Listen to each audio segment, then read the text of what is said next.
What's up, XRP holders? So what's going on? The all crypto market, my friend, is very badly fails down. All currency were very badly fails down. So therefore, my friend, this video is very important because this is the 1st October. So remember, to in the start of month, every coin were very badly fails down. So as we can see, my friend, it's XRP in last 7 days fails down. So that's clear, my friend.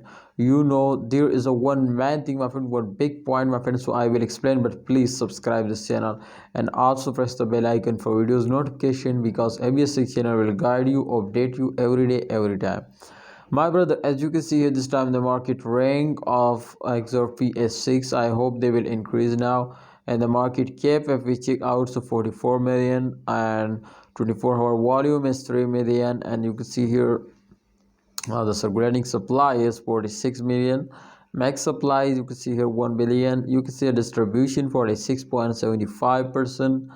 And this time absolutely, my friend, you can see here in last 1 hour they will get a profit, but in last 1 day, last 7 day, this coin will completely fails down. So my friend, the main reason was that, you remember, during the end of month, if they were fails down, so that's clear, my friend. After a dump, everybody know this too, they will pumps up. So therefore, if they were fails down in last 7 days, I am 100% sure to upcoming days they will pumps up. All currency were fails down, but XRP will pumps up. So hope you will better understand, my XRP viewers. Please like video and also subscribe this channel if you need this type more informative videos. My brother, please hold now, don't sell it. I hope they will give you a profit. See you next time. Allah Hafiz, take care.